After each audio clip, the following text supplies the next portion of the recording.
जय गुरुदेव। गुरु दया देते हैं।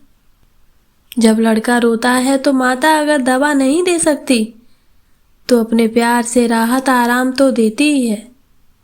इसी तरह से किसी के सामने हम रोते हैं तो कुछ ना कुछ तो वह देता ही है। आप जो भी दिन रात करते रहते हैं वह मैं कोई बहरा थोड़े ही हूं कि मैं सुनता नहीं हूं।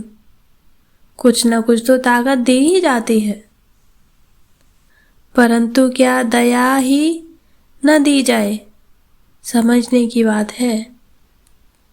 महात्मा यह दया करते हैं कि करोड़ों अरबों वर्षों जन्मों की तकलीफ को खत्म करते हैं, और आप दया मांगते हैं कि तकलीफ हो रही है। भाई, अगर आप इधर न आए होते तो आपको हमेशा ये तकलीफ भोगनी पड़ती।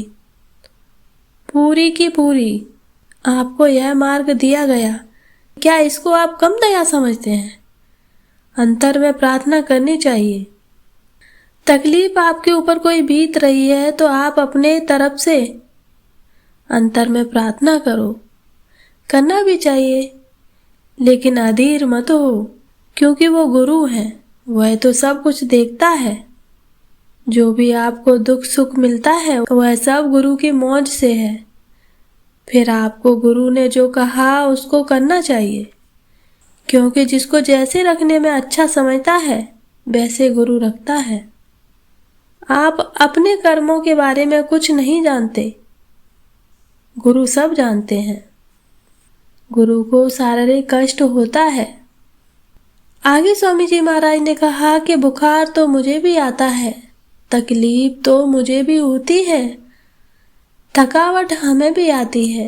शरीर जैसे पुराना होगा, शरीर के अवयव ढीले होंगे, थकावट आएगी ही, परंतु उस अमर ज्ञान में अथवा आनंद में थकावट नहीं होती। तकलीफ आए तो बार बार तकलीफ आने से तुमको क्या फायदा होगा? इसीलिए जैसी भी परिस्थिति हो उसमें गुरु का शुक्राना करते हुए अपना साधन भजन सुमरन बराबर करते रहना चाहिए। हर तरह की तकलीफों से छूटने का एक ही रास्ता है जो आपको दिया गया है। आगे स्वामी जी ने गोस्वामी जी की वाणी का अर्थ समझाया। गुरु कहे खोलकर भाई, लग शब्द अनाहद भाई। जो परमात्मा के मुखारबिंद से निकलता है वह शब्द नाम है, वह अनहद है। जो हाथ के पैरों के साज के जो बाजे हैं वह अनहद हैं। जो बंद कभी नहीं होता, जो निरंतर बजता रहता है, जिससे निरंतर अमृत टपकता रहता है, वह अनहद नाद के द्वारा यहाँ लाई गई। जब महात्मा आते हैं तो उस नाद के साथ आत्मा का संबंध कर देते हैं। शुरू में यहाँ पर कलयुग में कबीर ने इस भेद को प्रकट किया। जो लोग शुरू में नहीं माने वे अपने आत्माओं का कल्याण नहीं कर सके। गुरु समझाते हैं कि क्यों नहीं लगते नाम के साथ। इस किराए के मकान में यह नाद हर समय बजता है, उसके धार से जुड़ो। जिस धार को पकड़कर उतारे गए उसी धार को पकड़कर वापस भी जाना होगा। उस नाद में प्रकाश है। जब नाद को सुनोगे तो अंतर में प्रकाश हो जाएगा। इतनी सरल भाषा में महात्मा समझाते हैं कि स्त्री पुरुष पढ़े अनपढ़ सभी समझते हैं। मैं इनसे पूछता हूँ कि कुछ समझ में आता है तो यह कहती हैं कि यह समझ में नहीं आता और कुछ देखती सुनती नहीं। तो आजकल खेतों का काम छोड़कर यहाँ टाउन हॉल में हम क्यों आती?